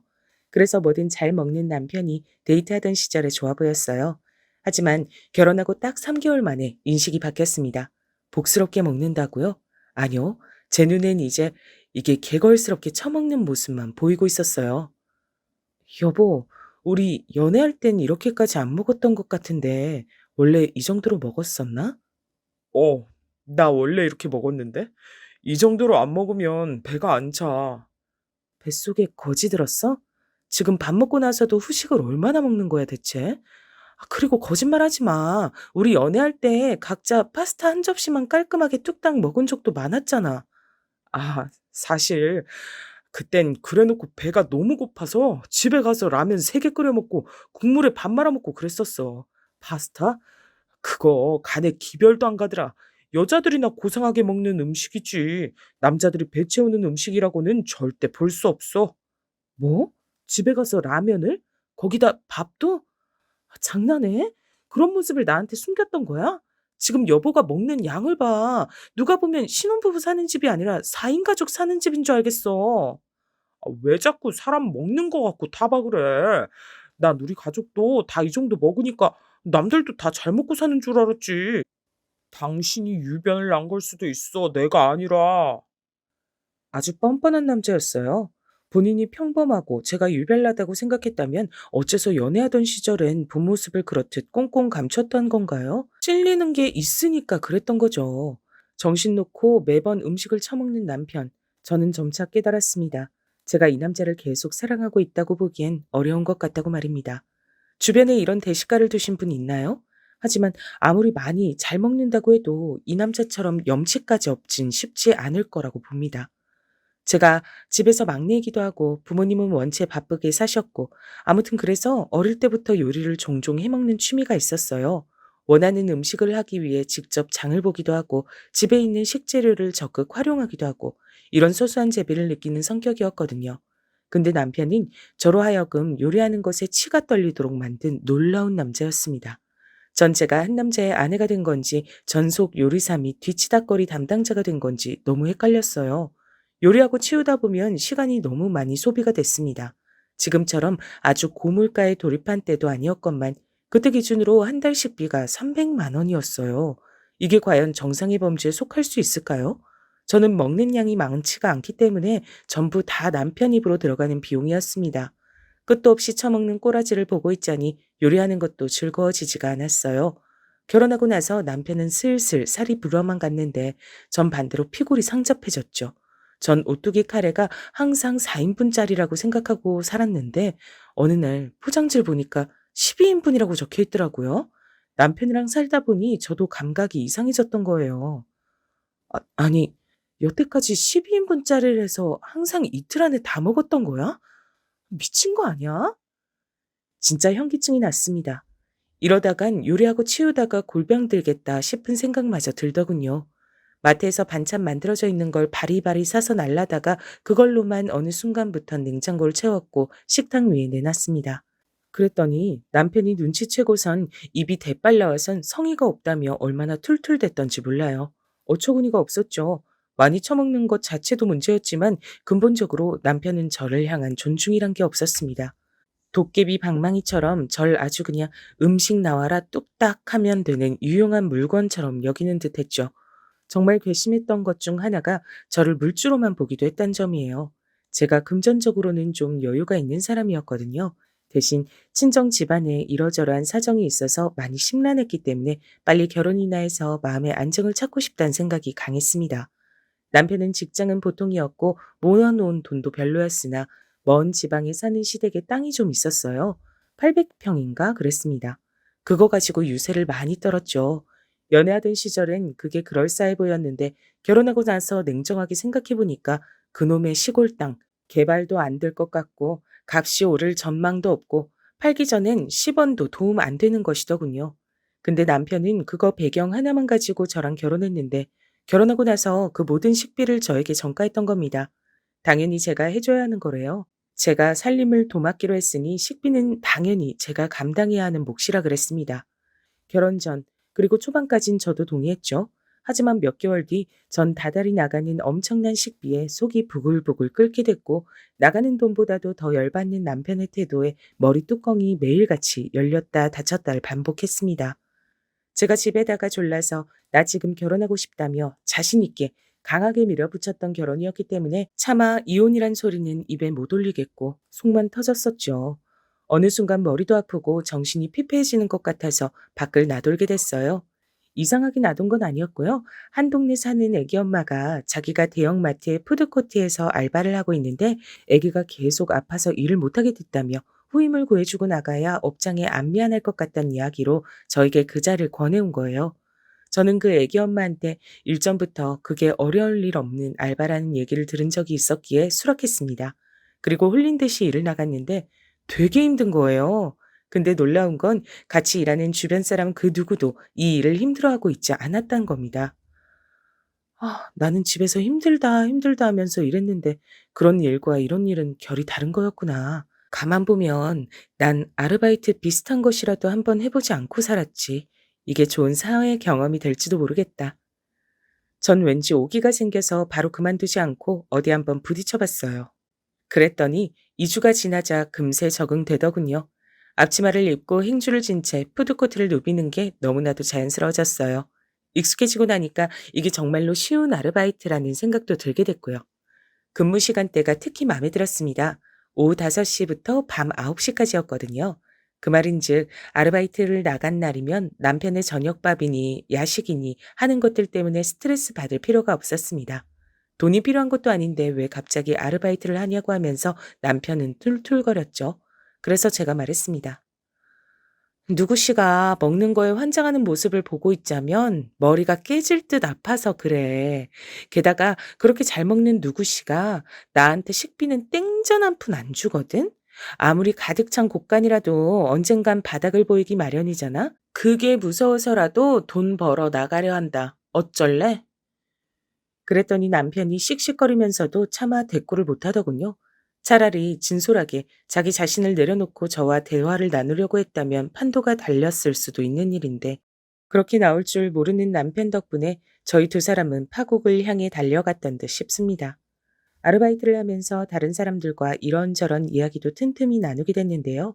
제가 그때 나이가 어린 축에 속했기 때문에 대부분 기혼자 인생 선배님들이 많았습니다. 그리고 제가 부끄럽지만 남편의 식탐 때문에 고민이란 걸 털어놓은 적도 있었고요. 이렇게 표현하면 너무 오버하는 것 같지만 저는 진심이에요. 이러다가 남편 밥 차려주다 세상 떠나는 거 아닐까 싶어요. 하루 종일 남편 먹는 문제 때문에 신경이 쓰여서 머리가 아프고요. 이런 걸로 스트레스 받는 것 자체가 진짜 부끄러워요. 밥 차리는 건 물론이고 집안일에 손 하나 까딱을 안 하는 남편인데 때마다 대는 핑계도 가지가지라서 그 얄미운 꼬라지 보기 싫어서라도 그냥 제가 다 하네요. 누가 보면 제가 몸만 가지고 시집 오는 줄 알 거예요. 하지만 정작 결혼할 때도 돈도 제가 거의 다 부담했는데 말이죠. 대체 다른 집들은 어떻게 사나 궁금할 지경이에요. 이렇게 많이 먹는 남자들 꽤 있을까요? 그러자 기혼자 언니들이 다 난리가 났습니다. 세상에 대식가가 많다지만 절대 흔한 건 아니고 특히나 제 남편처럼 염치 밥 말아먹은 사람은 드물다 그랬어요. 멀쩡히 초, 중, 고, 대학교까지 다 나와서 군대까지 다녀온 남자가 그따위로 조절 못하는 식탐 때문에 개걸스럽게 구는 게 이상하다는 의견도 저에게 주었습니다. 요컨대 절 우습게 보고 있단 얘기였죠. 제 남편 되는 인간이 집안일을 못하는 게 아니라 안 하는 거라고 기혼자 언니들은 확신을 했습니다. 생각을 해봐요. 그따위로 군대에서 그렇겠어요? 회사에서도 그러겠어요? 동료 간식 다 뺏어 먹고 남들 커피 훔쳐 먹고 그러겠어요? 안 그러겠죠? 근데 집에선 자기 와이프가 만만하니까 그런 거예요. 그런 의견들을 딱 듣고 나니까 남편에 대한 원망이 첫째로는 피어올랐고 둘째로는 제가 너무 한심스러웠습니다. 그간 매일 저를 혼비백산하게 만드는 남편의 작태에 휩쓸려서 정작 중요한 건 놓쳐온 제가 바보 같았어요. 근본적으로 남편이 저라는 존재를 명명백백하게 비웃고 있다는 사실을 관가해온 겁니다. 제3자의 눈으로 저와 남편의 일상을 보니까 그게 확실하게 다 드러나더라고요. 남들에게 물어보지 않았다면 저는 더 오래 답답한 심정을 안고 살았을지도 몰라요. 이 간단한 깨우침 하나도 혼자의 힘으로는 때로 너무 벅찬 게 인간이니까요. 제가 아르바이트를 하면서 얻은 성과가 그거였고요. 아주 독특한 인물을 발견하기도 했었습니다. 그러니까 지금 와서 생각해보면 제가 그 아르바이트를 했던 건 결코 우연이 아니었듯 싶네요. 푸드코트 바로 옆에 카페가 하나 입점해 있었어요. 앉는 자리가 엄청 적었던 카페라 거기 손님들도 대부분 푸드코트의 자리를 이용하곤 했습니다. 여러분은 혹시 이런 얘기를 아시나요? 바쁜 매장에서 손님들은 이곳을 오가는 사람들이 너무 많기 때문에 사장이 자기를 모를 거라 생각하지만 사실 사장은 자연스럽게 단골 손님들을 다 외운다는 얘기 말입니다. 안면을 다 익혀두는 거죠. 저도 비슷했어요. 꼭 주기적으로 카페에 음료를 사다가 푸드코트 구석 자리에 앉는 젊은 여자 무리가 있었거든요. 대략 가늠하자면 제 또래 정도로 보였고요. 처음엔 5명이 꾸준히 모였습니다. 어떤 모임인진 몰랐어요. 그냥 친구들끼리 때마다 친목하는 모임인가 했죠. 그런데 딱 보면 한 명이 분위기를 주도하기도 하고 망치기도 하는 것이 보였습니다. 발언권을 가지고 있는 서열 높은 인물로 보였어요. 얼굴은 예쁘장한 인상인데 표정을 되게 안이꼽게 짓는 듯한 여자였습니다. 항상 표정이 떨떠름하거나 심기 불편해 보이거나 그랬죠. 근데 모임 때마다 그 여잔 자기만의 인생 지론 같은 걸 항상 얘기했는데요. 그 내용이 범상치 않고 듣기에 따라선 조금 웃겼습니다. 나는 교양 없어 보이는 사람을 발견하잖아? 그럼 바로 지적하는 편이야. 어떻게 지적하는가 하면, 아, 다들 내가 말하는 거 듣고 지금 다 배워놓으면 좋을 거야. 교양 없는 사람한텐, 저기요, 지금 무척 싸 보여요. 수준 떨어지는 행동은 저와 멀리 떨어져서 하세요. 정확하게 딱 이런 식으로 말을 하면 돼. 휴, 난 제발 사람들이 내 앞에선 부디 교양이 없더라도 그 없는 교양의 바닥을 끌어내서라도 교양 있는 척 좀 해줬으면 좋겠어. 나는 그 정도로 교양 없는 사람을 보는 게 괴로워. 수준 낮은 거? 그거 죄악이야. 무지가 죄라는 표현도 있잖아. 그런 거야. 근데 방금 내 발언 되게 괜찮았다. 그치? 다들 어디 가서 써먹어도 돼. 나 따라했다고 뭐라 하지 않을 테니까. 세상에서 둘도 없을 진지함으로 일관한 채 그런 말을 해댔어요. 전 처음에 언뜻 듣고 일부러 개그를 치는 건가 생각을 했을 정도였는데 아니더라고요. 그 본인은 무척 진지했어요. 그리고 듣는 사람들 표정은 뭐랄까? 난해한 기분을 감추려고 억지로 웃는 모양새였죠. 적어도 저나 푸드코트의 다른 사람들이 보기엔 그랬단 겁니다. 그러다가 어느 날 5명 무리 중에서 한 명이 그 인생 지론을 펼치는 여자한테 지적을 하면서 싸웠던 거예요. 제발 재수도 없고 논리도 없는 헛소리 좀 모임에서 그만하라고 하더군요. 큰 목소리로 짜증을 내는 바람에 사람들의 이목이 거기로 집중됐었죠. 그 덕분에 저는 기혼자 언니들과 그 모임의 무리에 대한 감상을 나눠볼 수 있는 기회가 됐었고요. 서로에게 너도 그 여자들 올 때마다 봤어? 이런 감상을 나눴던 건데요. 공통적으로 그 이상한 여자를 독특하게 생각하고 있었습니다. 자기한테 지적을 날리고 짜증을 내며 자리를 박차고 사라진 지인이 발생했던 날, 그 여잔 기가 막히다는 듯이 코웃음을 치더니 하필 근처에 있던 절 손짓으로 불렀습니다. 전 어리둥절한 표정으로 행주를 쥔 채 일단 그쪽으로 가봤었죠. 왜 그러시냐 물었더니 그 여자가 저한테 뭐라고 했던 줄 아세요? 손가락 검지 하나를 까딱이면서 자리를 뜬 지인이 남기고 간 음료수 컵을 가리키며 이렇게 말했습니다. 저기요, 이것 좀 치우세요. 되도록 빨리, 당장, 내 눈앞에서. 네? 죄송한데 이건 본인이 직접 치우셔야 돼요. 직접이라뇨? 이상한 소리를 하시네. 그쪽이 여기서 하는 일이 이런 거 아닌가요? 어디 치우고 닦을 데 있는지 눈알 빠지게 여기저기 살펴보다가 달려가 주는 게 주된 업무잖아요. 말씀을 그렇게까지 하실 필요는 없고요. 여기 푸드코트예요. 주문한 음식 나오면 직접 받으러 가고 다 먹으면 직접 치우는 곳이에요. 전 흐트러진 자리 정리하고 꼬인 동선 있음 해결하고 그런 일을 맡고 있고요. 네. 그니까 직접 치우시면 되겠습니다. 그 여자는 말을 딱딱하게 하면서 얼굴엔 신경질적인 기운을 담고 있었어요. 그리고 윗사람이 아랫사람 부리듯 딱 그렇게 굴더군요. 마치 남아서 자리를 지키고 있는 다른 지인들에게 자기 행동을 과시하려는 것처럼요. 그게 너무 짜증나서 저도 열심히 대꾸를 해주고 말았습니다. 그러고 나서 걸음을 옮기려는데 그 여자가 피식 웃으면서 이렇게 말했어요. 아, 여긴 셀프 시스템이다? 오케이, 이해했어. 알겠어. 근데요, 만약에 저희가 각자의 컵들 아무도 안 치우고 가버리면 그땐 어떻게 돼요? 그때도 자기 할 일 아니라고 모른 척 하실 건가요? 네? 그때는 테이블 위를 제가 치우기야 하겠죠? 것 봐요. 어차피 하게 될 일이면서 왜 피곤하게 고고한 척을 해요? 잔말 말고 그냥 지금 치우시죠. 속으로 진짜 화딱지가 났는데 그간 몇 번 이 여자를 봐온 결과 절대 평범하지 않고 어딘가 이상한 사람 같아서 더 상대하는 게 제 손해라고 판단했습니다. 그래서 그냥 그 남겨진 컵을 제가 수거해 갔어요. 얼른 거기서 멀어지려고 하는데 그 여자가 제 등 뒤에 대고 이런 중얼거림을 남겼죠. 돈 없는 삶이란 저렇게 서러운 거야. 자존심이 밥 안 먹여준다는 생각으로 살게 되지. 절대 저렇게 살면 안 돼. 아휴, 진짜 제대로 도른 여자 같았습니다.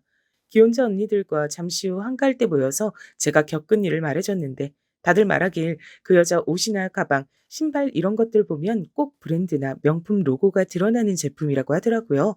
과시하는 걸 좋아하는 사람이란 거죠. 말수도 드럽게 많고 목소리도 큰 편이라 그 여자가 자기 무리 이끌고 오는 날이면 얘기가 얼핏 다 들린다고 생각하는 건 모두의 공통적인 의견이었습니다. 나는 휴일에도 철저하게 내 자신을 관리하는 편이야. 소름 끼칠 정도로 나를 통제하지. 아침에 기상하자마자 명상부터 하고 내 몸을 다 느껴. 멋대로 풀어져서 바보처럼 살고 싶지 않거든. 내 인생 내가 그렇게 관리해가는 거야. 그 여자가 자기 인생지론을 이렇게 펼치면 나머지 지인들은 언제나 떨떠름한 표정으로 듣고 있었습니다. 전 저에게 컵 치워라고 그 여자가 명령했던 그 이후로 그 모임을 보면 일부러 딴청을 피우며 멀찍이 떨어졌어요. 엮이고 싶지 않았죠. 근데 어느 날 그 여자가 자기 자리에 수첩을 두고 일어난 거예요. 깜빡한 모양이었습니다. 얼른 말해줄까 하다가 괜히 말 섞기 싫어서 제가 주춤하는 사이 그 여잔 가버렸고요. 전 그 수첩을 따로 푸드코트 계산대에 맡겨둘 요량으로 집어들었는데요. 볼펜이 끼워져 있던 부분이 펼쳐지고 말았고 저도 모르게 적힌 내용에 눈길을 주고 말았습니다. 일기장 비스무리한 거였는데 대략 내용이 이랬어요. 남자들은 다 똑같다. 여리여리한 체구, 그러면서 살짝 글래머 같고 허리는 쏙 들어가고 화장을 연하게 하고 잘 웃는 여자를 좋아한다. 바로 나 같은 여자다. 날 보면 남자들의 얼굴이 환하게 불이 켜진다. 훌륭한 나의 몸매 라인이 드러나는 옷을 입고 길을 걸어갈 때면 나에게 꽂히는 남자들의 시선들 너무 뜨겁게 느껴진다. 그리고 그것보다 더 뜨거운 건 날 향한 여자들의 질투다. 너무 피곤하다. 내가 예쁜 얼굴과 몸매에 명품 가방까지 들고 있단 걸 여자들은 용납하질 못한다. 나 같은 여자가 시집도 잘 갈 거란 걸 알기 때문이겠지. 뭐 어쩌겠어. 내가 너무 잘난 탓이다. 여자들한테 하도 욕을 많이 먹어서 음식을 안 먹어도 배가 부르네. 오늘도 저녁을 굶어야지. 더 완벽한 몸매와 더 완벽한 나의 인생을 위하여. 건배. 슬쩍 눈으로 글자들을 훑는 동안 전 머리가 다 아팠던 것 같아요. 저로 하여금 이렇듯 머리가 아프게 만들다니 남편이랑 자자에 이어서 이 여자도 대단한 인물이란 생각이 들었습니다. 존재만으로 남을 피곤하게 만들 수 있다는 게 대단한 일이죠. 인생을 살면서 이런 이들과 엮이는 건 피하는 게 상책이란 생각도 들고 있었죠. 전 그 수첩을 계산대에 맡긴 이후 딱 2주 뒤 그 일을 그만뒀습니다. 친한 기혼자 언니들과 인연을 맺었고 사회 경험도 했었기에 결과적으로 너무 해보길 잘했던 일이었는데 그때 그만둔 이유는 남편과 이혼을 하기 위해서였죠. 제가 열받아서 짐을 싸서 나와버렸거든요.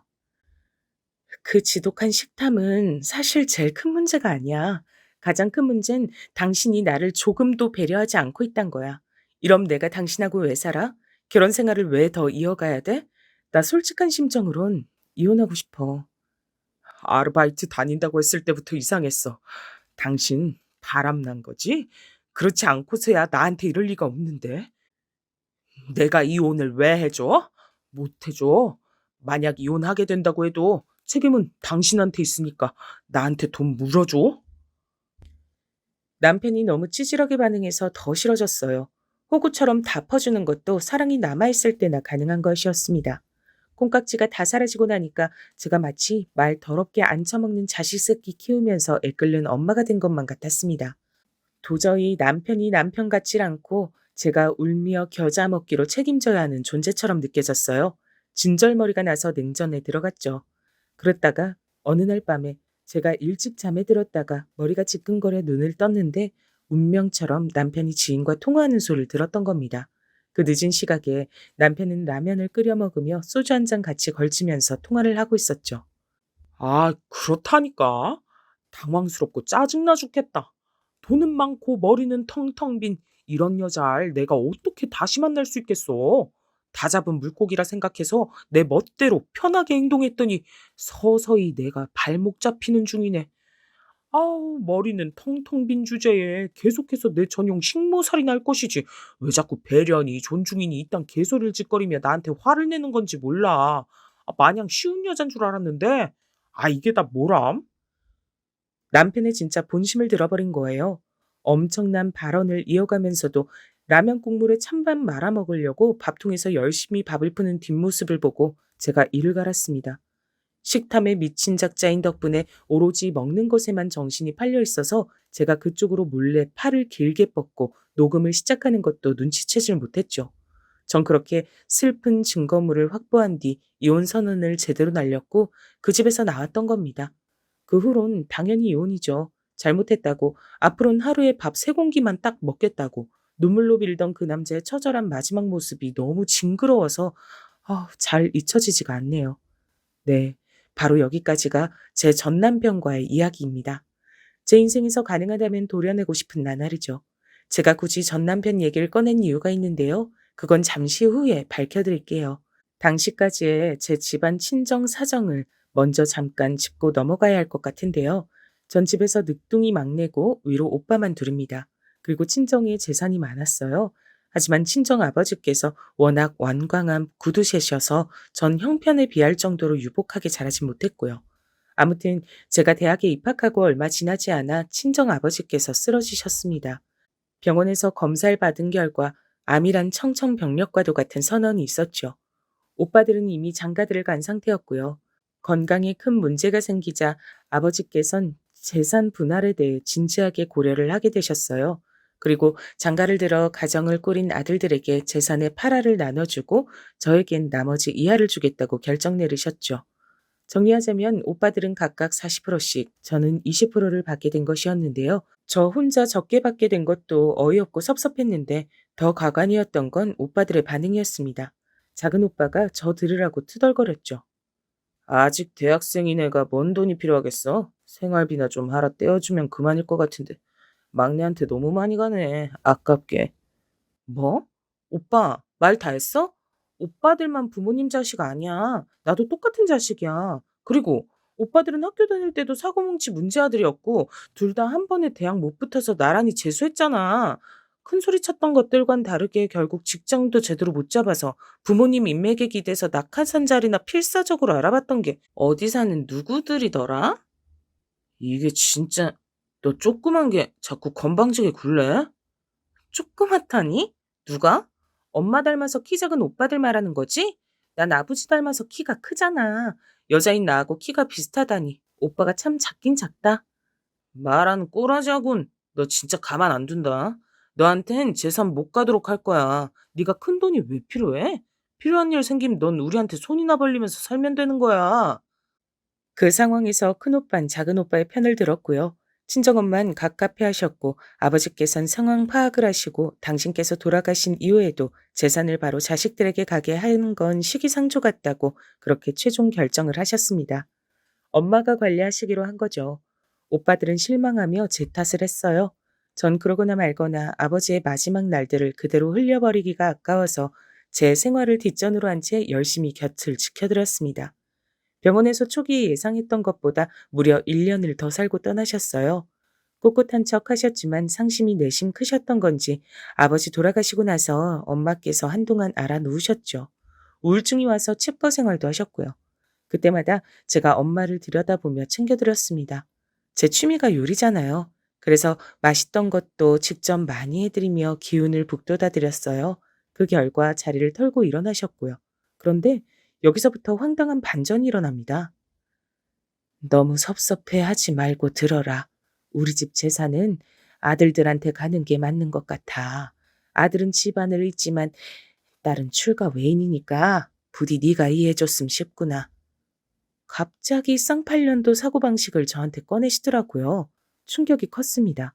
전 제 인생에서 사고 한 번 안 치고 부모님께 효도하는 자식이었고 오빠들은 늘 자기 멋대로 하는 자식들이었는데 그럼에도 전 아들이 아니라 딸이라서 재산을 못 주겠다고 하셨어요. 기가 막혔죠.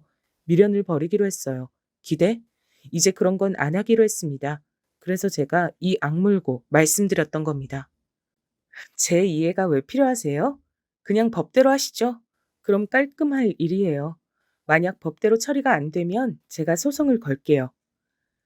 당황하시던 엄마께선 얼마 후 당신이 얼마나 황당한 말씀을 하셨던 건지 깨닫게 되셨죠. 왜냐면 알아보신 결과 법대로 가면 전 재산을 받을 수 있었거든요.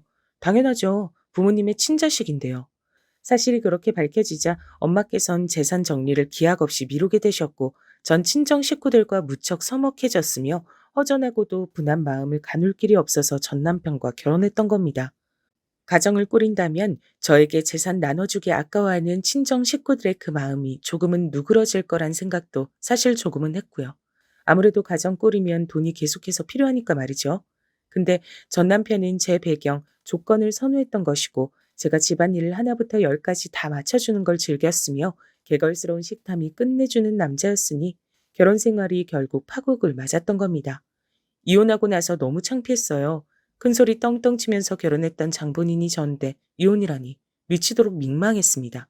근데 여기서 또 한 번의 반전이 일어나더라고요. 우리 딸, 그간 혼자 마음고생이 얼마나 심했을까. 힘들단 소리 한 번을 안 하고 내색 한 번 안 하고 혼자 꾹 참다가 이혼까지 한 거 보고서 내가 많은 생각 들었다. 넌 언제나 이렇듯 혼자 버티고 이겨내는 아이였지. 스스로 해낼 줄 알았어.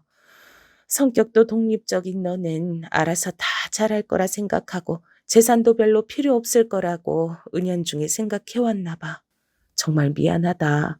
깨물어 안 아픈 손가락이 없어야 맞거늘 내가 여태까지 부모 자격이 없던 거야. 이제라도 바로 잡고 싶구나. 지지부진하게 미뤄왔던 재산 정리 바로 하련다. 엄마, 진심이세요? 그럼 오빠들하고 저하고 다 똑같이 재산 나눠 받는 거예요? 당연하지.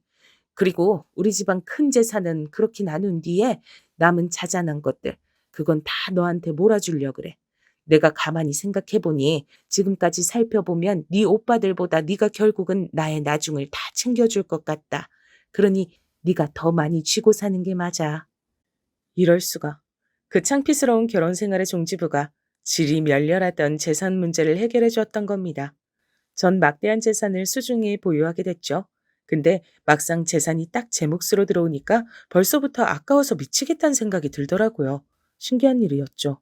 저도 친정 아버지의 구두쇠 유전자를 아무래도 타고난 모양이었어요. 재테크에 관심을 두기 시작했습니다. 본격적으로 공부에 들어갔고 대체 우리나라에서 돈 많은 사람들은 인생을 어떻게 살아가고 있는지 그것도 알아보기 시작했습니다. 돈을 그저 쥐고만 있고 싶지 않았어요. 조금 더 낫고 조금 더 활기차고 조금 더 멋진 인생을 위한 발판으로 삼고 싶었죠. 전에 아르바이트를 하며 친해진 기혼자 언니들에게 조언도 슬쩍 받았고요. 그중 한 분이 교회 다니시는 분이었는데 저에게 성경 얘기를 한 번은 해줬었거든요. 그 내용을 아주 정확하게 기억하진 못하지만 대략 어느 귀족이 종들에게 금화 하나씩을 줬는데 시간이 지나 금화의 행방을 물었을 때 첫째 종은 그걸로 장사를 하여 금화를 10개로 만든 뒤였고 둘째 종은 금화를 5개를 불린 뒤였지만 셋째 종은 금화를 잃을까 봐 겁이 나서 땅에만 묻어두었기 때문에 그대로 한 개였단 겁니다. 그러자 귀족이 셋째 종을 크게 질책하며 그걸 빼앗아 첫째 종에게 줬다죠. 그러면서 귀족이 남긴 말이 있는 사람은 더 받겠고 없는 사람은 있는 것마저 빼앗길 것이었습니다. 제가 그 얘기를 듣고 용기가 샘솟았단 거예요. 전 수중의 돈을 과감히 굴리기 시작했죠. 너무 그런 것에만 빠져 있으면 제 일상을 놓칠까 봐 작은 아르바이트를 하며 지냈고요. 그러다 보니 세월이 금세 흘렀습니다. 전 남편 놈이 재혼을 하려고 했다가 꽃뱀한테 잘못 물려 패가망신했던 소문이 들려왔던 게 도중에 저를 웃음 짓게 한 사건이었죠. 전 이혼하고 나서 8년 뒤에 재혼을 했어요. 딱히 결혼에 대한 간절함은 없이 그냥 지내고 있었는데 이 사람이라면 부부의 연을 맺고 싶다는 생각이 들어서 결혼까지 하고 말았습니다. 지금의 제 남편인데요. 저보다 4살 연상인 남편이 그때까지 결혼을 안 하고 있었던 이유가 따로 존재합니다. 여자한테 지독하게 대인 상처가 있었기 때문이죠. 결혼을 약속했던 여자였는데 그냥 양자리도 아니고 남자를 아주 여럿 동시에 만나고 있었던 게 밝혀져 파혼을 했습니다. 그 여자는 전생의 문어나 오징어였나 봐요. 뭔 다리를 그렇게 열심히 걸쳤을까요? 덕분에 시간이 흘러 제가 남편과 결혼을 하긴 했지만요. 사실 전 그 여자를 일전에 본 적이 있었답니다. 어디서 봤었냐고요? 전 남편과 제 결혼식장에서요.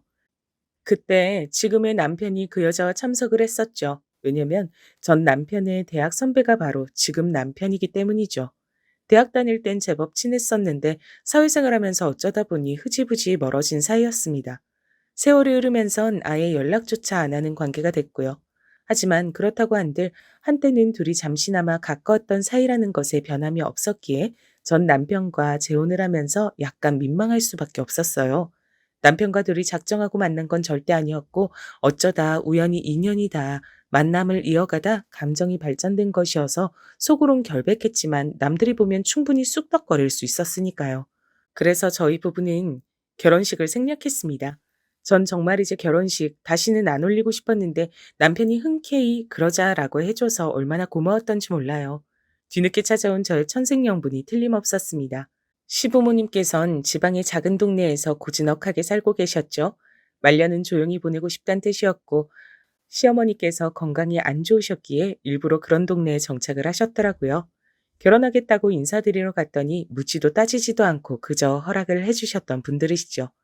장남이 평생 결혼 안 하고 노총각으로 늙어 죽을까 걱정이었는데 이제 발 뻗고 잘 수 있게 되었다며 기뻐하셨습니다. 수더분한 두 분의 인상에 제 마음이 따뜻해졌었어요. 저랑 잘 맞고 허례허식 싫어하고 진중한 남편, 그리고 나긋나긋하고 인자하신 시부모님, 모든 게 좋았습니다. 하지만 여기서 또 대박 반전이 일어날 줄은 몰랐죠. 남편에겐 남동생이 하나 있었는데요. 둘이 6살 차이입니다. 근데 이 시동생이 자기 형하고 성격이 완전 반대더라고요. 뭐랄까? 살짝 잘난 척하는 걸 좋아하는 성격이라고 해야 하나? 좀 그랬습니다. 남편은 차량 부품 대리점에서 일을 했는데 돈은 얼마 못 받았어요. 대신 돈 관리를 워낙 잘하고 검소해서 모아놓은 금액은 나쁘지 않았고요. 근데 시동생은 돈을 엄청 많이 받고 일을 다니는 듯 했습니다.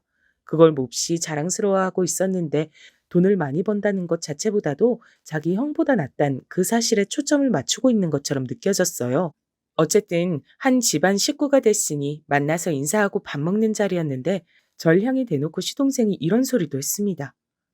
형보다 나은 아우 없다는 말도 진짜 고리타분한 옛말이죠. 호탕하게 웃으며 그러던데 전 어이가 없단 속내를 감춘 채 조용히 웃음만 지었습니다. 딱 봐도 남편과는 정반대였어요. 저희 부부가 결혼식 승리학하고 살림만 차려 살기로 한 것도 너무 초라하고 없어 보인다며 인생이 한 번뿐인 결혼식인데 그렇게 안 해도 되는 거냐면서 돈 아끼려다 인생에서 많은 걸 놓치고 사는 법이라나 뭐라나. 어쩜 그렇게 구구절절 많이 떠들었던지 몰라요. 근데 남편이 옆에서 피식 웃고 끝내니까 제가 굳이 나서고 싶진 않더라고요. 게다가 말이죠. 시동생의 부인, 그러니까 저에겐 동서되는 사람이 엄청난 인물이었거든요. 시동생의 존재감을 압도하고도 남는 인물의 등장에 저는 머릿속이 복잡한 상태였습니다. 시간이 꽤 흘렀지만 전 동서를 바로 알아봤어요. 왜냐고요? 좀처럼 잊기 힘든 여자였기 때문입니다. 푸드코트에서 아르바이트 할 때 보았던 그 이상한 여자 말입니다. 세상에나. 그 여자가 제 동서로 등장한 거 아니겠어요? 그때보다 나이가 꽤 들었음에도 마른 몸매를 유지하고 있었고 얼굴엔 대체 뭔 크림을 바른 건지 식당의 조명이 반사되어 번쩍번쩍 빛나고 있었습니다. 결정적으로 저에게 과시하고 싶어 미치겠다는 듯 자기 팔목에 걸친 시계를 자꾸만 제 쪽으로 향하게 하더라고요. 시계는 알이 작았는데 그에 반해 브랜드 로고는 그 안에서 크게 찍혀 있었습니다. 입으신 니트 멋지네요. 잘 어울려요. 근데 니트 같은 건 재질을 잘 보고 사셔야 돼요. 이렇게 가까이 앉아서 딱 보면 저렴한 거 티가 나거든요. 저처럼 아주 좋은 옷을 따라 사실 필요는 없어요. 뱁새가 황새 따라가다간 가랑이 찢어져요. 하지만 적당히 좋은 수준의 옷으로 타협을 보셔서 구매에 입고 다니세요. 전 교양, 수준 이런 걸 좀 민감하게 보는 편이라서요. 실례 좀 했네요. 아, 네, 그러세요? 의견 고맙습니다. 참고할게요. 똥이 무서워서 피합니까? 더러워서 피하죠.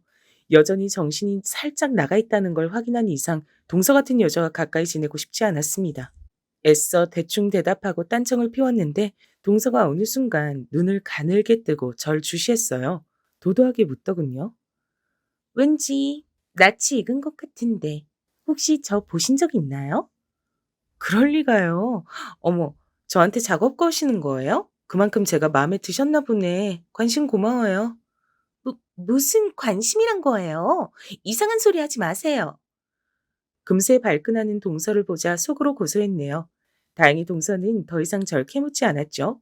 제가 변변치 않은 배경이 형수라고 생각한 건지 시동생은 그 자리에서 아주 의기양양한 표정이었습니다. 저희 부부가 사야 마땅한 자리라서 계산했을 뿐인데 측은하게 절 보더군요. 참나. 이튿날 제가 남편에게 시동생 부부가 어떤 사람들인지 물어봤습니다. 그랬더니 남편이 하는 말이 자기가 어렸을 때 장남이라서 대우를 많이 받았는데 그것 때문에 시동생의 자격지심이 엄청나단 겁니다. 시동생이 제일 싫어하는 단어가 장남이래요. 남편보다 좋은 대학 가고 싶어서 괜찮은 대학 합격해놓고도 굳이 재수를 했던 독종이라 그랬습니다.